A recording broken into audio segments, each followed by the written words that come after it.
everybody. I'm Tom Vasel. Welcome back to the Winter Spectacular. We've been going through different top 10 lists of the year, and today I'm talking about the best production games.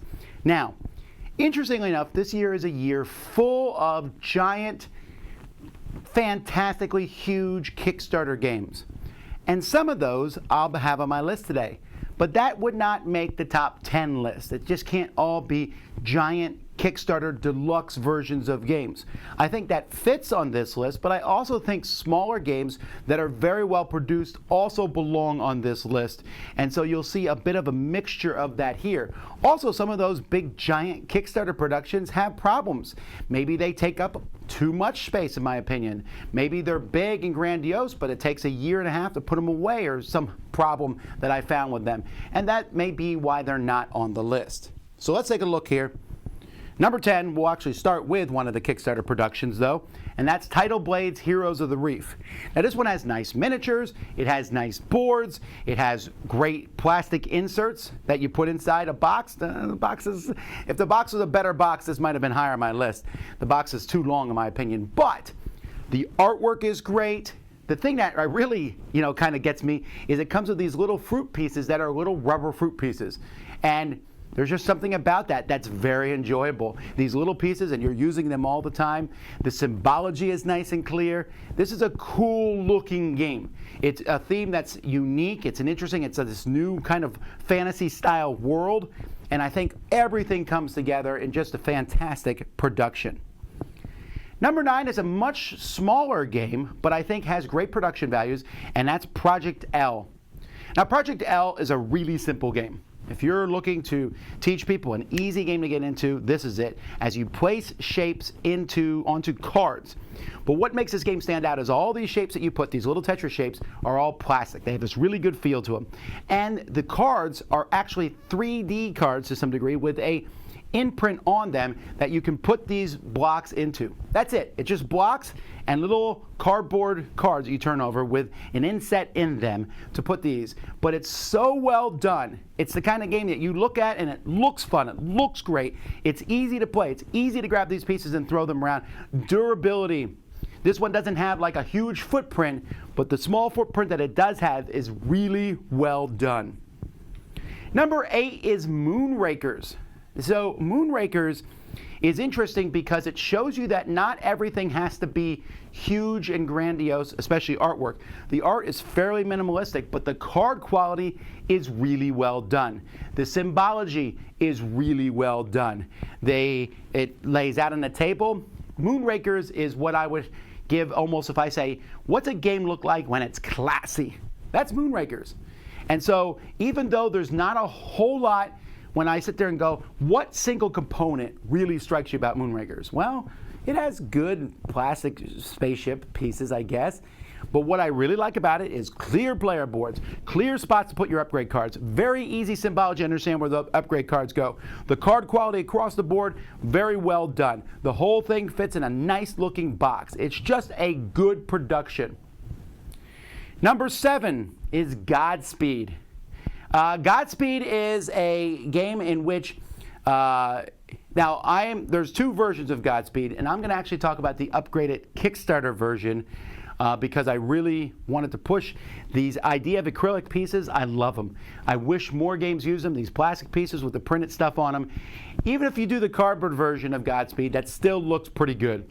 Great artwork, the idea of using different countries who are settling a planet and everyone's landing on this planet, it's great. But this, again, nice symbology, lots of cool pieces as you move them all over the board and place your workers out with different numbers on them. The board is colorful. It gives a nice space theme that does something different for once, and I just felt that the whole production came down. Pandasaurus does great production across the board with all their games. I could have put many other games on this list, but I put on Godspeed. Number 6 is Gates of Mara. Now, I got to be honest, I did not expect at the beginning of this year to put a WizKids game on this list. WizKids has not been known for their production values, but something changed in 2020. Their games suddenly look good. They feel good. Gates of Mara is a worker placement game, but each worker goes in different spots. Well, that would be kind of problematic to remember, except they made the bases for each worker different shapes, so you know exactly where they go on the board. And there's a lot of symbology, there's a lot of things going on, but it looks great. Good artwork. It uses standees over miniatures, and in this case, I think it works really well. There's a lot going on in Gates of Mara. It's not an overly complex game, but with all this stuff going on, very rarely did I sit there and go, I'm confused, because I can see everything because of how well the graphic design is done. The box is gorgeous, the board itself is fantastic, and I like the pieces. They have a spot for everything on your board. Inset boards, like I said, WizKids has really turned around on this one, and I like this game a lot.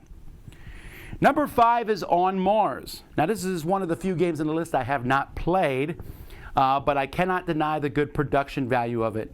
Eagle Griffin's an interesting company because some of their games aren't very good quality, but if Vitel Lacerda designs the game, they pull out all the stops. On Mars, which has actually already reached the Board Game Geek top 100 games, very highly ranked, but when you look at the board, it's just gorgeous. Boards that have all your pieces on them. A map here with Mars and all the different spots on it. A box that holds everything, and it's just a great positioning. I mean, this is one of those games when you walk by the table, you're like, ooh. Even though it's a heavy game and a lot of rules, it's going to draw in people like flies because the production is that well done. Vitel Lacerda games from Eagle Griffin often look good. I would posit that this one looks the best of all of them thus far. Number 4 is a reprint, and that is Eclipse. The original Eclipse was fine. It wasn't a bad-looking game, but the new one is phenomenal. The upgraded version of Eclipse with the ships and the map, again, it's just a gorgeous production. The inside of the box, if you were like struggling, like, I don't know if I should play Eclipse or not, I would go so far to say that the production of Eclipse will win you over despite what you might think of the game itself. Eclipse is a 4X space game with a strong economic flair to it. It's often compared to games like Twilight Imperium, but again, like I said, it tilts more towards the Eurogamer, but here they pulled out all the stops in the production and put out a gorgeous new beautiful version of the game. Number 3 is In the Hall of the Mountain King. One of the things that we talk about on this list in production is the game trays. With a Z at the end. It's a company that makes these inserts for games that snap together and fit all the pieces in. Sometimes this doesn't work out so well. I would say the ones in Super Fantasy Brawl aren't that fantastic, but the ones in the Hall of the Mountain King are unbelievably good. Everything in this game fits together perfectly, but it's not just these pieces. The upgraded pieces, and I'm talking about the Kickstarter upgrade pieces, look great. The cards, the artwork, the board itself. There's a lot of moving pieces in the Hall of the Mountain King. It is essentially a Tetris-y style game as you place different paths down and try to move these statues around and mine different resources.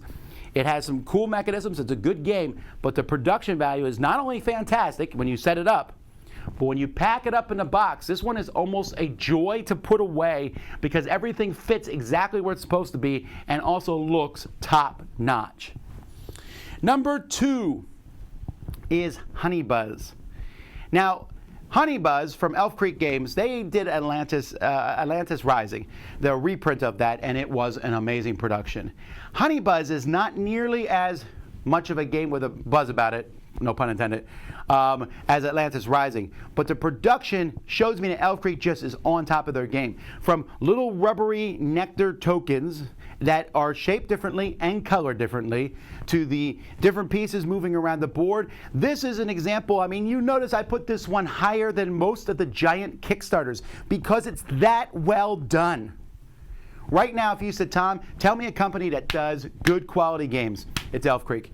I mean, Atlantis Rising would have been high on my list last year. Honey Buzz is very high on my list this year because they just put out a game where they put care into every single piece of this game. It's a good game. I like it as you're trying to, get these different bees and build your little hive in front of you, which is really well done. But every single thing, from the tiles to the nectar to the cards to just everything, is really well done quality. And number 1, well, here we are going to do a big game because this one is just unbelievable, and that's Dwellings of Elder Vale. Dwellings of Elder Vale uses the game tray, as I mentioned earlier, to just absolute beauty. It comes with giant plastic miniature monsters. It comes with pieces with printed on each side, the little wooden meeples. I mean, this game uses wooden pieces. It uses different components, whether you have the deluxe version or not, that look gorgeous. It has great artwork. It has plastic monsters, and it puts all this together in a box that's pretty simple to put away, very intuitive, just like in the Hall of the Mountain King. Once again, Game Trays really does a good job, but the actual components of the game are also top tier. And this is from Breaking Games, a company that usually makes very cheap, inexpensive games that are not usually games I'm going to put on my top 10 component quality list.